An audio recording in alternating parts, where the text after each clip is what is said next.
Hello and welcome to the Tampering Podcast, part of the Athletic NBA Show Network. I'm Sam Amick, host of the Tampering Pod, here with the one, the only, the great, fantastic friend of mine, Marcus Thompson. How are you, sir? What's up, man? Long time no see. Long time no see. Listen, we got some stuff to share with the people today. It is the summer. We know that. The Tampering Pod, as far as me hosting, has been hit and miss for quite some time. So good to be back, but even better to be back because Marcus and I, without going into all the details, we got ourselves a little basketball fix over the weekend. NBA is not happening. FIBA World Cup is fine. It's fun to watch, but you got to get up at 3 o'clock in the morning to watch these guys out there in the Philippines. But we are going to talk World Cup today, just to give you a little preview. But first of all, as anybody watching on Zoom can attest, Marcus just grabbed that hat on top of his head. The crossover tournament up in Seattle. We were there in person, in attendance for the championship weekend. If anybody doesn't know, Jamal Crawford, 20-year vet, legend in his own right, has for years had one of the best pro-am tournaments around up in Seattle, grassroots type of stuff that gives that city hoop, right? Where they lost their NBA team. But if you want in the summertime to go see anything from, regular old college players to college stars to guys who play internationally to, a guy that we saw yesterday drop 51 in the championship game, former NBA All-Star Isaiah Thomas. They got a little bit of everything, but man, it was a fun weekend. What'd you think? Oh yeah, man, it was lit. And to be honest, let me tell you, there was two things that I really liked more than anything. I love seeing the college players ball. Like some of them dudes were good. I mean, I get it. I've seen Jamal Crawford do his thing before, right? I've seen Right. Isaiah Thomas. Like, okay, I know they're good. As remember, And I remember didn't I the didn't give coach was Jamal his saying, love. Jamal played. He played really well. remember the guy was saying, we know he good. Like make sure, Right. like we Right. know they're good. It Right. was it was the revelation of some of these college players. We're like, yo, man, who is this guy? Then you look it up and it's like, oh, okay, I know who he is. But to me, that was fun. And then the girls' game was great. Like them girls were some hoopers, man. Like that was fun to watch. Quality women's basketball. It was higher quality than what I thought. But I know, man, but now it was very old school, right? It was like it was hot. It was no AC. mm-hmm. You know what I'm saying? You was in there sweating. For some reason, the AC wasn't working. They had this one big fan. Like it felt grimy. It felt grassroots. I was like, yeah, I like this. You didn't like it too much though. I You were loved it. What are you bothered by talking the about? heat. The heat. The heat was The killing me. heat, yeah, you were Yeah, bothered by no, the I heat. love the weekend. It reminded me, I told you this, I spent some time in like 2010, 2011, especially during the NBA lockout. Like the Drew League became my home in LA, where you're chasing stories like I need to write about these guys and I can't get to an NBA arena anymore. So Drew League taught me the value of getting these guys, excuse me, outside of their normal workspaces. Devin Booker came by the way, and he didn't play, but he was there. Yeah. You got to say hello to Devin, talk to him for a bit, and that is, as far as being a reporter and trying to keep some kind of human connection with the guys you cover, it gets tricky at times when you only see them in a podium, or a press conference setting. And so to go here and have the fan in the corner of the room is the only AC. Like you said, you're learning about players. We should shout out, Noah Williams from Washington was using the transfer portal now. I don't know what lies ahead for him, but you had this young fella who is trying to find his basketball journey, but he was going back and forth with Jamal, dropping 50 plus. Guys you've never seen heard of before. It was a good time. It was Alex a lot of fun. Schumacher. I liked him, man. Seattle Is that number one? University. Is that number Yeah, one? he was Yeah. hooping. He was nice. He was good. Well, He he was a was, hooper. remember, and the trash talk is fun because it's like there's what I mean. This weekend there was probably 500-ish people there. It wasn't a huge crowd, good crowd, but like not so big that you don't hear Not the kind that the you see talk on YouTube when when LeBron like shows up. LeBron shows up. Yeah, Right. but that was the added benefit. You could literally hear what was being said. Yeah. I mean, you can choose how much of that we share, but we heard a few things as far as the talk, and Schumacher was going back and forth with IT that, that was entertaining. He was Can trying we to, say the ITV? Can we say the IT one? you can, I mean, I, certainly give the G-rated version of it, but yeah. Yeah. So Schumacher, who's he about what 6'3", 6'4". He look, pretty solidly built, not a little guy, but definitely bigger than Isaiah Thomas. So he's trying to post up. He's trying to mouse in the house Isaiah Thomas, who didn't even like the notion of him trying. So you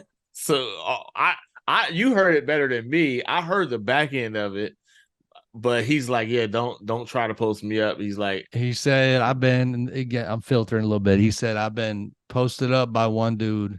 And this is kind of deep, to be honest. I don't, yeah. He said, I've been posted up by one dude in 12 years and he's not alive anymore.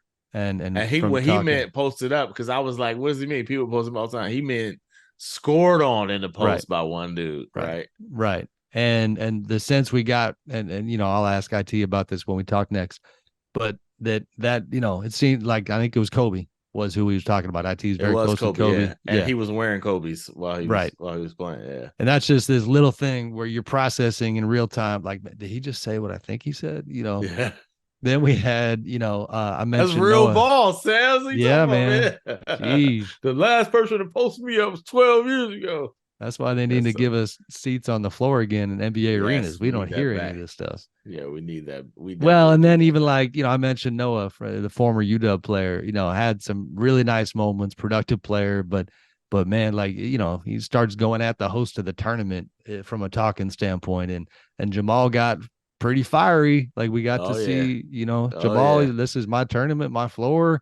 He's 43 at this point. You got a young fella who's trying to grind and find his way. Jamal's obviously got the resume and got nothing to prove, but competitive juices are fun to watch. They never go away. And so to see Jamal start yapping back and telling him, dude half his age, huh? 21 years younger than him. The other thought, funny to see that. For me, listen, I covered the hell out of the Seattle-Sacramento saga, right? When the Kings almost went to Seattle. So wait, before you move that topic, we got to shout out Devin Booker, who was incredible to the people. He was. Like, he signed every autograph, he took every photo. Like, it was wild, because it didn't stop. It was the entire time people were coming up to him. I really got a sense of Devin Booker in that way. I don't know if he's like that all the time, but just watching it live, like, he's got a really good track record. I remember seeing some stuff early in the Phoenix days before, he was a very good player, but before he got the help he got now and they weren't winning games, where, man, they would pump stuff out on their social about events with kids. And there's a kindness that is, I think, always been there with him that is cool. Not to mention, you now are superstar level, perennial all-star and just one of the best in the game. And you're rolling into crossover. It seemed like, there's no security, there's no group. Like, it was just Devin, with a couple of his, folks coming with him. So that was cool. And again, it's harder and harder on the media side than ever to get those moments with players in an NBA arena. Everything is controlled, everything is funneled. You go here, you go there. So that was refreshing. And the Seattle component, again, my goodness, like, a few years down the road, I do, like everybody else in the league, fully expect, there to be a team in Seattle. Never, it's never done till it's done. And they're a long ways to go, but Seattle and Vegas are on the top of that list. And you go to the city, which I hadn't been to since 2008, when I was the Kings beat writer at the time. And, the twice a year trips to Seattle came to an end. And to go there again and to get reminded how much they love hoop, and to see, how good of a place the city is in, as far as you just look around and go, man, how is NBA basketball not here? Ran into Spencer Hawes, proud Seattle native, former Sacramento King, a guy that I covered.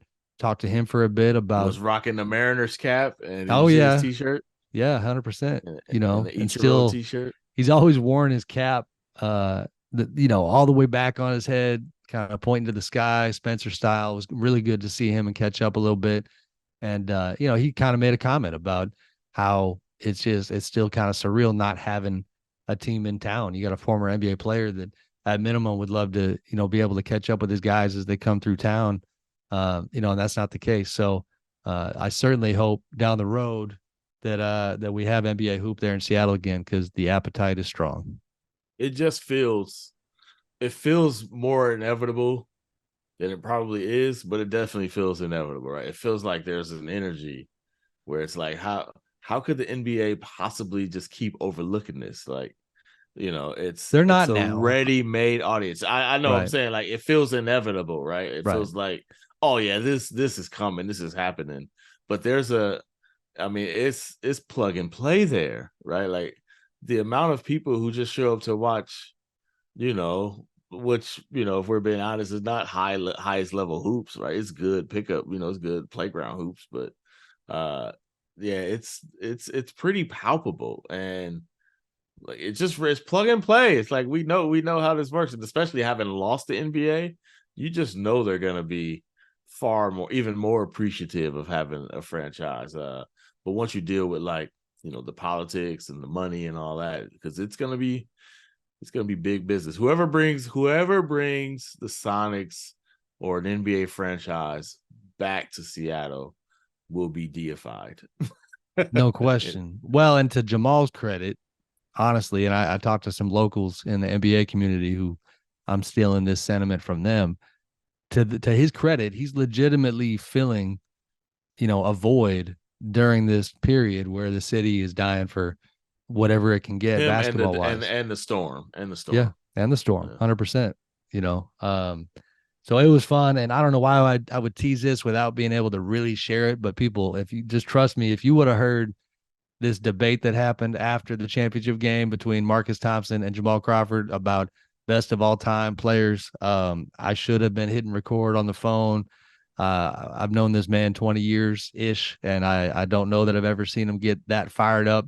And that was for me That's not true. You named another situation where I I was did. just fired Are you up. that? You think it was as much? I We don't know. This debated. is how I Yeah, am, yeah, man. Once we yeah. get into it, this is how I grew up. This is what we do. Like, Well, I'll paint the picture. We're in a room and we're talking to Jamal. And some of his people in the beginning, it was the three of us, and the debate begins. And it's just, I'm gonna just stop by and saying he it's a started classic. it, by the way. He Yeah, started it. we don't need to get in all the details. It's the greatest of all time. Not at the top. It's some other players. Like, what's that debate look like? But it was a 3-person conversation where I'm chiming in a little bit, but Marcus is getting fired up, fired up. Then you got more folks coming in who were actually waiting to say hi to Jamal, and they were just trying to go home for the day, but we're slowing him down. And the best part is, We were. I don't know if I've ever seen you more worked up, but the specific thing here is it's one thing to get worked up with me on a phone call like you did this season when we were yelling at each other about Joel Embiid versus Nikola Jokic. It's another to literally meet another human being who you have never met, and 90 seconds later you are both not in an aggressive way, but you're both in each other's faces yelling about your argument. This is sports. This is what we do. Like, we could have went on Tupac or Biggie, Prince, Michael Jackson. Like, this is what. And And all I'm if going to if say, anybody who knows me, they know exactly that was not foreign to anybody who knows well, we me. covered all of it. I mean, it was Michael, LeBron, Steph, KD, Chris Paul, all the way down the line. It was just a great Magic, conversation. yeah, Magic. Oh, I love Isaiah, Magic. yeah, Yeah, yeah. yeah, yeah. And it got into like philosophy, like, okay, do you really think this guy's better, or is this just the type of basketball player that you prefer, the way you want the game to be played? And you're big on that, like separating the real debate from whatever your ideology is about the game. And there was a lot of that in that discussion. Yeah, it was definitely more philosophical. And I do like, you know, teasing Jamal. Me and Jamal have had this debate before, but I do like pricking him on his philosophy and ideology, because he's like, it's so funny. He's very old school in many ways, but also he's like not like, would Jamal like himself as a player if he was Didn't sound like it last night. yeah, right? Like, it was funny. It was fun. I mean, that's what I like about Jamal, though. It's like you could literally sit there and debate that guy, Right, and right. then it's all good. Like, that's what he's gonna do. No, it was great. And I'm sitting there going, Marcus, we're gonna miss our flight, man. We gotta go. Let's go. It was fun. All right, let's pivot. Team USA is and this is, true to form having you on the pod. You cover a lot of ground these days, but Warriors, of course, as always, is your wheelhouse. And we're gonna have a bit of a chat on the Team USA front with a Warriors filter, because you got Mr. Steve Kerr coaching the team. You got that group, as we sit here talking a couple hours ago, they just ran through Greece in a pretty impressive fashion. I caught the second half of that game because, like I said, not getting up before 7, but I can catch the second half, once I get up and make some coffee and get some eggs in me. This team is undefeated, and it's friendlies combined with the 2-0 record so far in World Cup. That's not anything they should take lightly. They were 7th in World Cup a few years, back. That, excuse me, was a disaster. You look at a team like France that just came and bowed out in pretty embarrassing Jeez, fashion. And man. I mean, you talk about embarrassing. It's like, oh, by the way, good thing you got a host qualifier, status for the Olympics. I mean, that's the only Facts, reason they're right? getting in. So And you imagine that embarrassing that would be to not 100%. qualify. Yeah. Well, and Victor Wembanyama didn't play. He's expected to play in the Olympics, so we'll see what happens with them. But Team USA and Canada have separated themselves. Canada is loaded. I mean, they put up 138, I think it was the other day, in 40 minutes, maybe 128 Which in is that neighborhood. insane. Oh, and they shot like 67%. But this Team USA squad, I mean, so far, it's pretty damn good for what you would call a B team national team. I don't know how many, if any, of these guys are going to be in the Olympics right now. You look at the Anthony Edwards, the Austin Reeves, guys like that, they are making a hell of a case that they should be part of it. But Steve Kerr, who was an assistant coach on the gold medal team 4 years ago under Pop, takes the reins.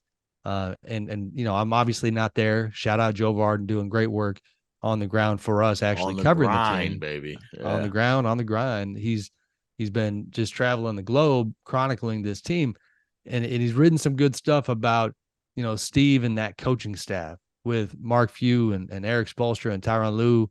The vibe seems to be great there. I'm watching the game today, Marcus, and I don't know what Steve was reacting to, but he and Ty during the game late are laughing like the most genuine, big-hearted laughs, both of them, at something that was happening with one of their players. And you could read Steve's lips where he's shrugging. He's saying it just doesn't matter. And it seemed like they were saying it doesn't matter what the other team does. So-and-so was getting wherever they wanted to go, but Oh yeah. they're having fun, man. And he had a quote after the game, and then I'll throw it to you here, but I thought it spoke volumes. He says, this team is amazing to coach.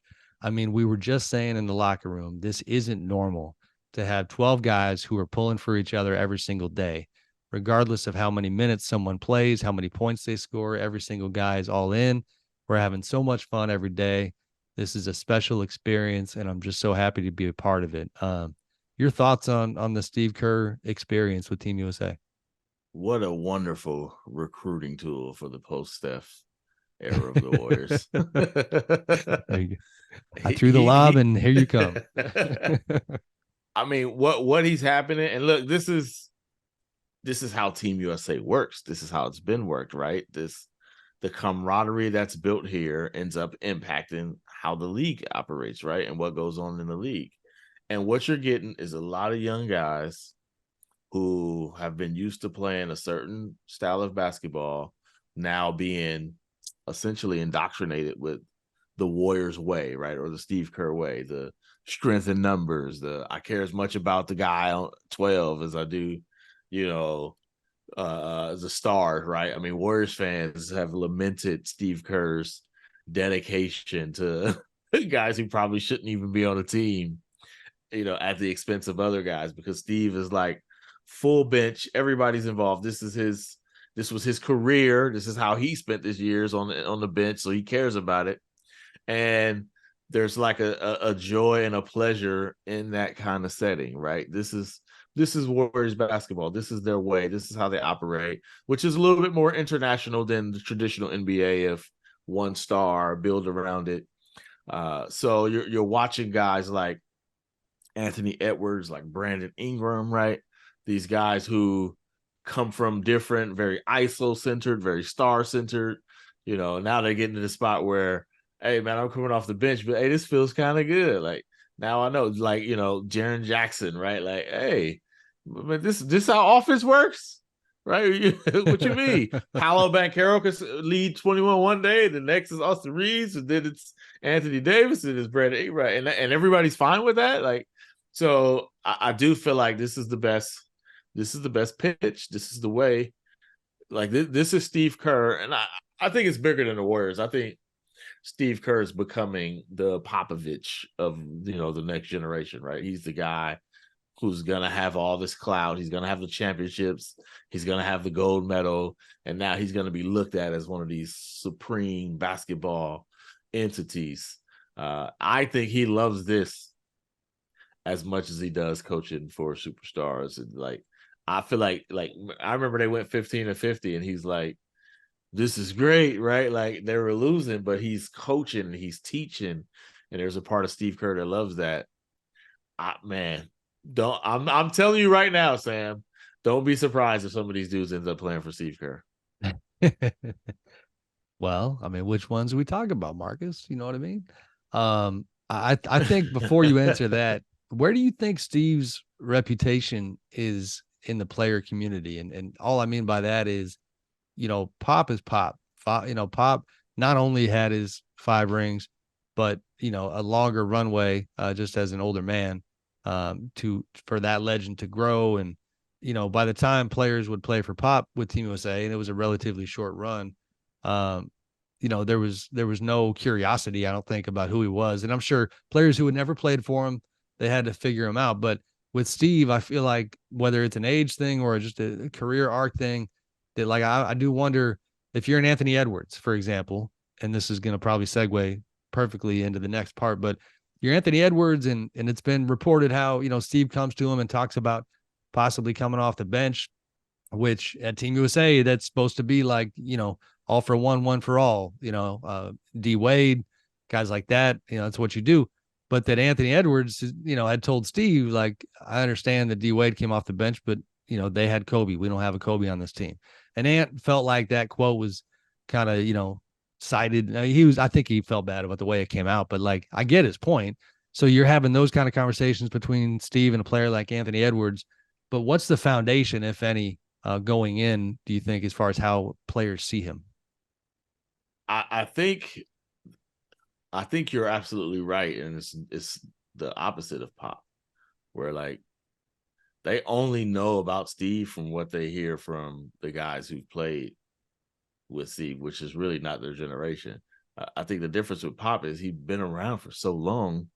There's like a whole cycle of players who've come in and out of the organization, right? Like, you from well, and he Steve also Jackson he was to always Kawhi. he was one of those guys. He would always go to the other side of the court after the game, and you could tell Oh he yeah. knew the guys who never played for him. Oh, no question. And I think Steve is getting to the point where he's been in long enough, and now these new guys are starting to know him. The old guys know him, right? I think like Chris Paul and them, they know Steve. He's had that time in Phoenix as the general manager, and he's spent, building the Warriors. They've gone against him. So the people who've TNT gone and all that. against him, yeah, they know him. I think this next generation, this is where Team USA comes in handy, because like taking you back to 2020, the 2020 draft.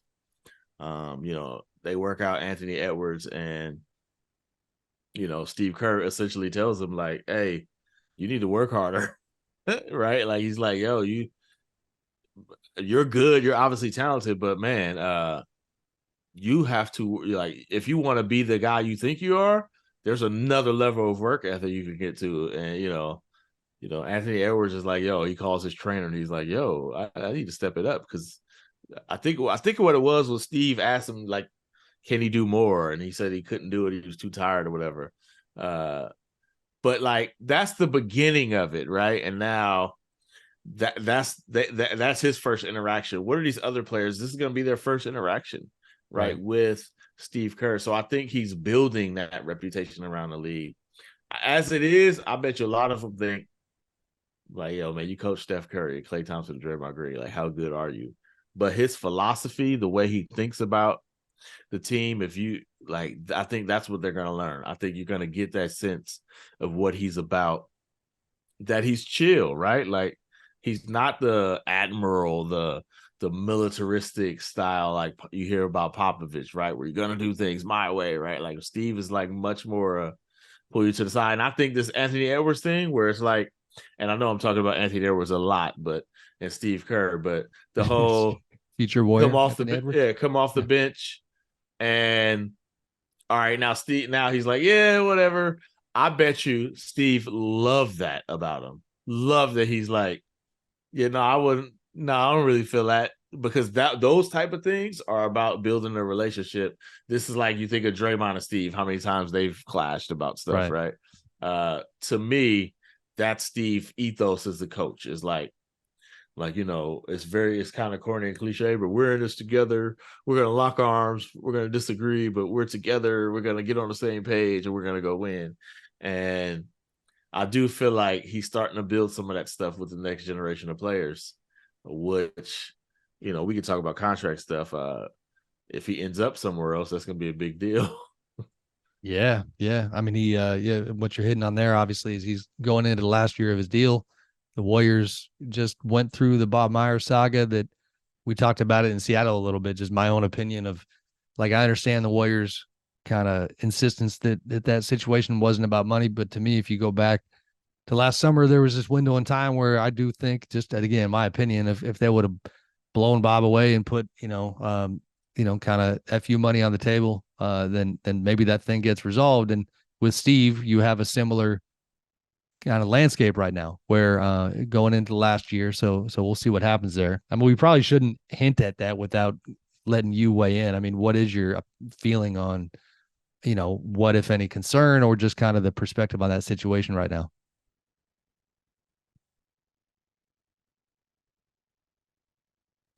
I think it's definitely something that's worth watching, because we just watched it happen. I mean, we've seen this from players, coaches. Nobody wants to go into a lame duck year, right? Unless you want free agency. I don't think Steve Kerr wants that. I think he wants a deal, and he probably, might get one. But if he does go into the start of the season and he doesn't have a deal, now it's like, this is literally what just happened to Bob Myers, right? And then, like, you went through the same thing with Draymond, right? Enter into an opt-out year, and then you're going to have to do the same thing with Clay, who's going into free agency, right? So it's like, you could end up losing, having a deal with Clay and Steve Kerr next offseason, and Chris Paul, right? So there's this, like, yo, are you just going to lock up Steve if he's got 4 championships for you, right? Like, how is this going to, how do you not lock this dude up? And it's going to be curious, because the number is just crazy now. The number is insane. Well, it's not crazy. The number is just high. Like, Monty Williams changed the landscape, and now the coaches are getting a new level of money. So we're going to see if losing Bob Myers prompted the Warriors to handle this any differently. 6 years, $72 million for Monty Williams to Detroit. I think that contract can even get closer to 80 million, like 78 and a half. What did Pop get? That I don't know the answer to. I think Pop got 80 million. I will look that up here. But yeah, I mean, the market has changed. 5 years. 5 years, 80 million. Yeah. So the market is, and that's the thing. The Pop one is the one for a minute, even at Summer League in Vegas, or I guess before then, I think in the coaching world, you kind of wondered if the Monty thing they'd try to make it an outlier, that you had ownership out there just swinging farther than anybody else was going to swing. But now you got 2 comps. Steve Kerr's market is established. So, we'll see. Another offshoot of the Team USA Warriors discussion, Marcus, is, again, this Team USA team is getting their work done and they look really good. We don't know what it'll look like for the Olympics next year. Steph Curry has never been, to the Olympics. He's won a gold with FIBA World Cup. I was there for that one when he and Clay were there in Spain. Any early sense on whether number 30 is going to be joining the party in Paris? Oh, I think so. If he's healthy and he's available, I think he's playing. It's the last thing on his resume. He got the Finals MVP. Last thing he needed is a gold medal. Right. But I know he wanted to. I remember in 16, and remember he hurt his knee in the Houston series, and he was out a couple weeks, and that was right at the time that you had to, like, tell whether or not you were going to commit. But he had to. But that offseason, he knew like I got my knee is messed up. He was trying to make it through the playoffs, and I remember him saying like, "I'm not going to be able to do it. I got to opt out." And he just looked so disappointed, right? Like I was like, "Gee, what was it? Rio 2016 might have been." Yeah. Yeah. He just looked so just saying it.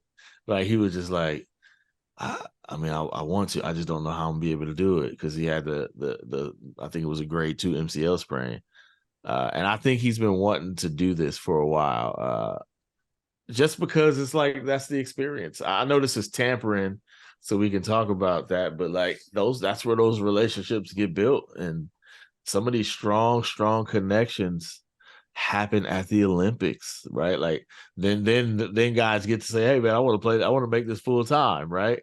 So I mean, the Andre Iguodala Warriors connection was birthed at the Olympics, right? Like so, Kevin Durant, yeah, KD. Draymond So Green. Yeah. it's that type of stuff. I think Steph It is. wants to It's be the part of ultimate that. cheat code and hack for coaches. And you know, and you hit it on the head. Like this pod's called tampering because the league doesn't let its coaches and its executives run around and for lack of a better way of putting it, you know, flirt with the talent and try to get them to come to town. But there's this ecosystem, you know, that Jerry Colangelo and that group has built where those rules don't apply. And the rest of the league just, you know, is on the outside looking in. They don't know what the conversations are like at practice. They don't know, you know, kind of how those discussions go. But man, you get FaceTime with some of the best players in the world, and who knows, you know, what it leads to. Yeah, they get to know you, right? And you think about this, like as an assistant, one of the most beloved people in the organizations are assistant coaches, Mm-hmm. right? Because they're assistants. They don't keep anybody from playing time, right? They're not responsible for any tough decisions, but they are like your support system, right? You end up building these close relationships with them. So now Ty Lue is an assistant. He's the guy with his arm around the guy, like, man, Steve tripping. You know you should be starting, right? And that's a relationship. So I mean, that's what it all boils down to when it's time to sign somewhere, right? And a lot of these dudes are so young, right? Banchero's young. And look, obviously Orlando is probably one of the sexy young teams to watch if you like the team that's on the rise or the team that's like talented but not good yet, and you want to say I was watching before. Orlando's one of those teams, right? But I mean, history says he won't be there forever, Right. right? Like, Right. so if you're a coach and you're like, hey Oh, man, listen. Yeah. I'm coaching for 10 years, so I can If be you're a patient. if you're a coach and I'm looking at today's box score, and let's play this game. Two things here. If you're Steve Kerr and you know, and you probably wouldn't love this conversation, if part of your focus was who am I gonna establish as much of a rapport with as humanly possible in this short amount of time to, you know, increase the odds of them wanting to play for me later. You know, whether it's Austin Reeves, Walker Kessler, you talk about youth, even Jaren Jackson Jr. He's a you know, now kind of a huge, massive part of that Grizzlies program, but he's still relatively young Super guy. young, yeah. Yeah. You know, Josh Hart's been around for a minute, but man, he's showing out and just, you know, showing his worth on that team right now. Anthony Edwards, top of that list, I believe. You know, Paolo probably 1A, 1B. You know, Brandon Ingram is, you know, got some years under his belt, but in his prime and kind of struggling right now. But Cam Johnson, Mikal Bridges, Tyrese Halliburton. I mean, Tyrese Halliburton, yeah. man, he's fitting in right now. I don't know if you saw any of that game. You know, he had a behind the back pass on the break that just reminded you again just how special he can be. It's an absolute kind of, you know, breeding ground for the best of the best coming up. So are you saying that somebody's gonna end up on the Warriors? Well, I mean, I was, but you flipped Okay. it and talked about, you know, Steve maybe being elsewhere. So whatever that looks like, let's Yeah, talk. who knows how it works, right? Right, but if you want to, you know, focus on the Warriors, that this is, you know, this is that time again where they re-up on Draymond. They got a choice to make on Clay.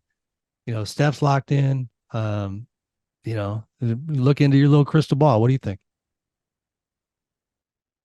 Well, I think a lot of that depends on what happens this year, to be honest. Yeah. I mean, they're committed, I think, to a 3-year run with the old heads. But if they go out there and look like they're washed, I think that Right. could change quick. Right. Clay doesn't have a big long deal. And I know Draymond got 100, but it's still it's very manageable, especially in the new market. Is just whenever these TV deals that are supposed to come and blow the cap up again, like it'll be very movable. I feel like they're maneuverable. Chris Paul is easy to maneuver, so they're in position to pivot if they have to, but they're prepared to say, all right, we're gonna give y'all one last run. So I think it's going to come down to that, like how they look and how they manage, and then also what becomes available. Like, I mean, if Giannis is on the market, I feel and they can pull it off, I feel like they do that in a heartbeat, no matter what's happening. So, like, to me, those are the kind of elements. But like, I mean, if you're Steph Curry and just like, hey man, I do want to play till 40, and our run is over, right? Like, is there a more perfect player to be next to than Anthony Edwards? It's like, yo, this your team. I'm with you. I'm your OG. Like, but it's you now. Like it's setting up to be kind of perfect. That's all I'm saying. I'm sorry, Sure. Minnesota Timberwolves fans. My fault. I'm sorry. I feel like we I'm should sorry. be calling John Krasinski to, let him defend his people. But yes, I mean that is Did when he you signed though, right? yeah, he signed. No, he's locked Yeah, up. he said. Well, he got We the don't have a 200. contract Yeah, situation 5 here. million. Yeah, got you. Yeah. Yeah. I mean Oh that's yeah, just you good. more They'd listen, be man, this crazy to is let him go though. Oh they'd man, be he's so good. crazy. They are making him the guy. They're doing the right things. I mean, the Rudy move obviously didn't go well in year one, and he's struggling, and this 0-2 World Cup showing wasn't great. Whatever. We'll see how that looks. It's a little bit like the Warriors. If Minnesota Absolutely. falls flat this year, and they are handicapped because they got all that money tied in their two bigs, and they can't find a way to get out of that, then yes, who knows? But that's premature. We'll talk about that down the road if ever. You mentioned Mr. Antetokounmpo, and with all due respect to his brothers, the best basketball player of the Antetokounmpos, Giannis. He's been tied to the Warriors forever. He's not playing in World Cup because of his knee surgery that he had, but he made news recently. Tanya Ganguly of the New York Times put out a good piece with Giannis from LA. Somewhat of a business focused story where he did share perspective on basketball. And I'm going to read a quote, and my kind of, I guess, framing of this, Marcus, is going to be this. We have been talking about Giannis for the longest, possibly leaving Milwaukee. Partly star players, that's just always part of the equation, but he won the chip there. And then almost immediately after he won the chip, the question was asked, I think, in the media about, does that mean he's for sure never leaving, or does it almost open a door for him to To leave? say Now, now I can leave. Yeah. right.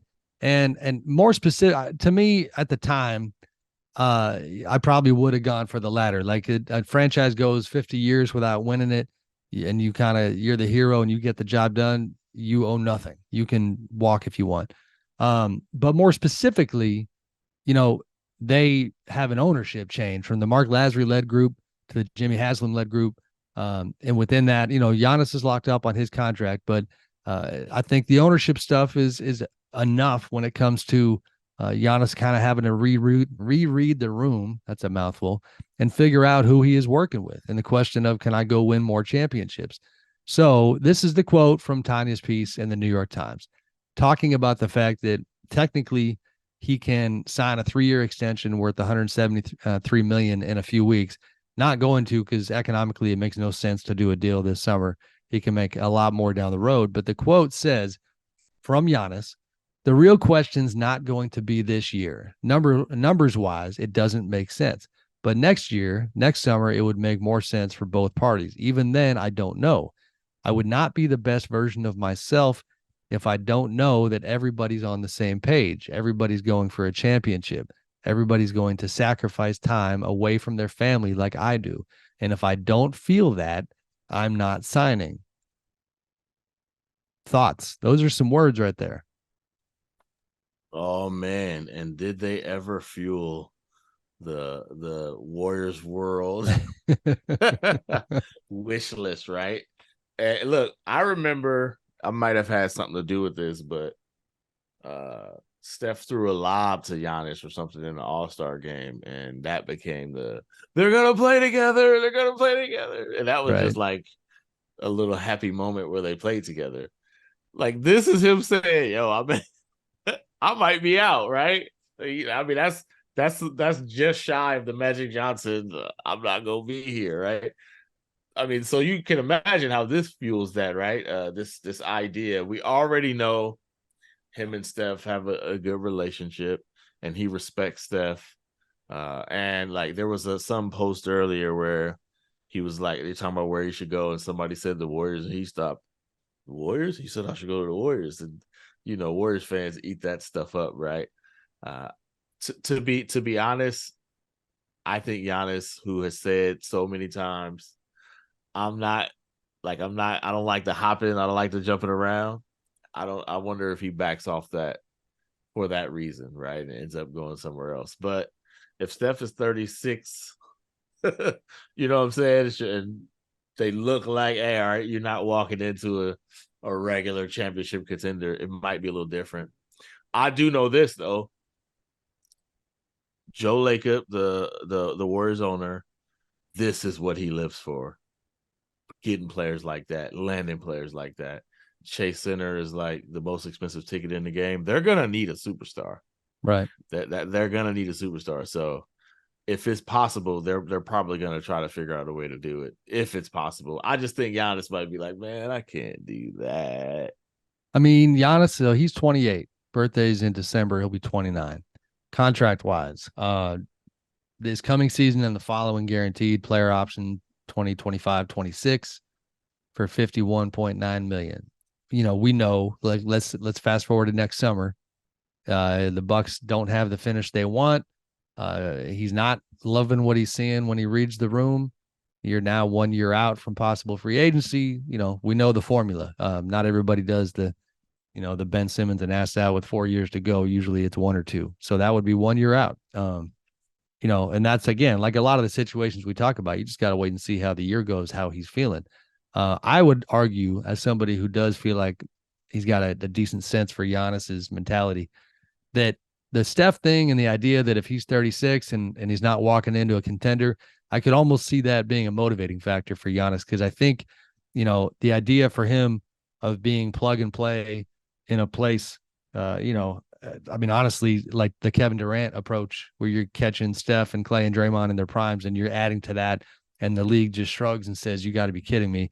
That I don't think is of interest to Giannis. That's what he ain't gonna do. Yeah. Yeah, he takes pride in the idea that he built this thing from the ground up in Milwaukee. And even if the next stop, if there is one, isn't from the ground up, something like, kind of being the guy who extends Steph Curry's runway and adds to his legend because of Giannis's greatness. Like I could see that for sure. Yeah. And it would be totally like, here are the keys to the kingdom, Giannis. This is yours. Oh yeah. Yeah. 100%. So but he could also do that in like New York or Chicago. He could. He could. All right. We've effectively. But it's Steph Curry. It's Steph Curry. I don't ever underestimate the lure of Steph Curry. I don't do it. Listen, I'll go full circle here because I will share the fact that in that incredibly entertaining debate that we had in Seattle, one of the things we did get into is the idea that Steph's magnetism and his personality and his, inclusivity and the way that he is wired as a human continues to be underrated. It's not even just no drama. It's, lifting other people up. It's, helping other players be empowered for the way they want to compete, and especially in his older age, like taking what he's learned and being more of a leader. Those qualities that are important when it comes to leading an organization. And oh, by the way, I do think should be factored in when you talk about all-time best players. Those qualities matter, and they help with the recruiting. They help with the continuity and the extending what this team has already done. And they help with the owner's willingness to spend money because you're going to get like top shelf effort from your star. Can I point out for the fans why I'm like feverishly foaming at the mouth in my debate mode, because I always wanted to be a lawyer. And I swear I'm like, some closing argument all the time. We needed a camera. Sam is just the one who just perfectly come in and place this nugget of wisdom and be like, "Oh, here's a perspective." And then everybody in the room like, "Yeah, okay, yeah, all right, that makes sense." So That's a good question. I end up looking like the idiot next to his wisdom, even though he's saying the exact same thing as me. But You since didn't I'm look all like the rah rah idiot. rah rah, Sam is all, well, I think this and there. But I'm like, it was so frustrating. It's like, that's exactly what I just said. That's what I just said.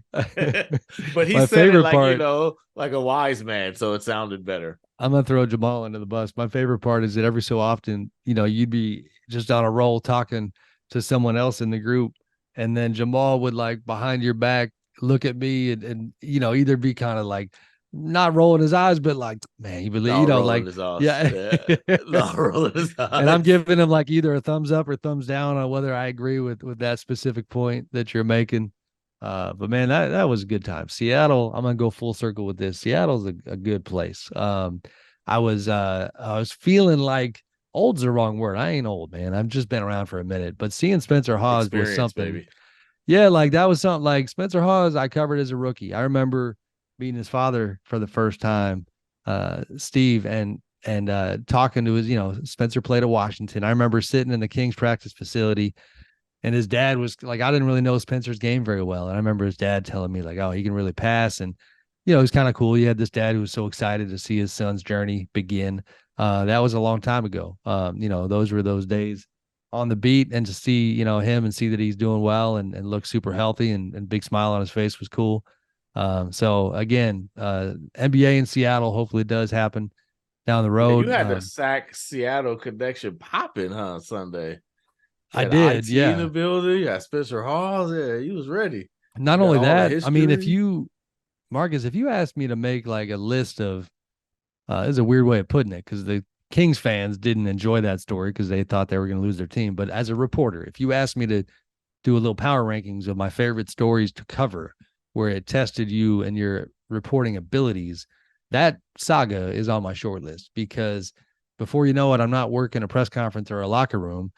I'm jumping into spaces that I have no familiarity with. Like I got to figure out, who's Chris Hansen up in Seattle and who are his Yeah, people and how do I get information from there? What's going on with Steve Ballmer? Because obviously before he bought the Clippers, he was part of the group trying to take the Kings.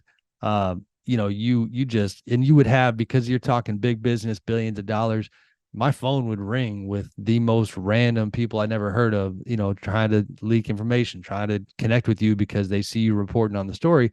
And there really wasn't much, the Sacramento Bee was all over it, certainly. But as far as the media landscape and trying to compete and tell the fans on both sides what was happening, it was a really memorable time for me. But everything was raw because the Seattle fans had, even way back then, they were so hungry to get a team again. And then they had these mixed emotions because they know better than anybody what it's like to what it feels like to lose your team. But they obviously, a lot of them just compartmentalized that and was like, all right, well, sorry, it's not working out with, so that was a saga. And again, that was a minute ago. So yeah, those memories were all coming back for sure. yeah, I was not a part of that at all. Well, I told you on the in I the was too busy car, covering a dynasty. My bad. right, right. And I was in there, I was living near Sacramento. People would come to me, and admittedly, this would piss me off. They'd be, because you know how it is, how I am with media. Like we are objective. We are, mainstream media. We're not, funded by any of these leagues or players. Like we're trying to cover this stuff straight.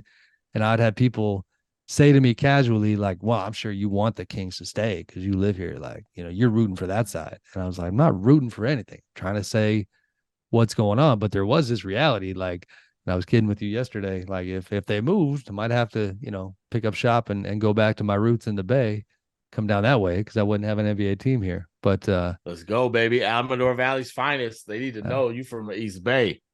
I know the Pleasanton, baby. Sacramento stuff is your thing, but you rock with us. You know what I'm That's saying? right, baby. I'm That's reading what I. Marcus Thompson in the Contra Costa Times back in People the don't day. know we covered high school sports at the same time. Did we ever cover a game together? I don't know. I don't think we did. No, not Arco, right? State championships. Oh, that makes sense. Yeah. Uh, But I legit used to, now we're getting corny. I used to read you, like, you're competitive. You would look around like who else is covering high school.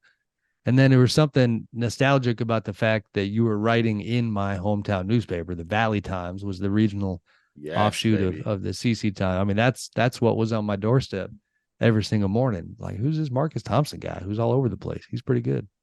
Yeah. I was nice back then. You couldn't see me. I remember them days. That's funny. All Gabrielle right, Union brother. told me her mom read me in the Valley Times too. That was a Who career said that? highlight. Gabrielle Union. She's like, Oh, my nice. mom reads you in the she reads What a you in the name Valley drop. Times. I told you Right? off air. I still never met Gabrielle. Foothill rivals. One of these days we'll connect, say hello, have a few P-Town conversations. Just in the moment you mention Pleasanton, like she's already just the most down to earth person in the world you can talk to. But watch when you mention Pleasanton, she'll be like, Pleasanton, what?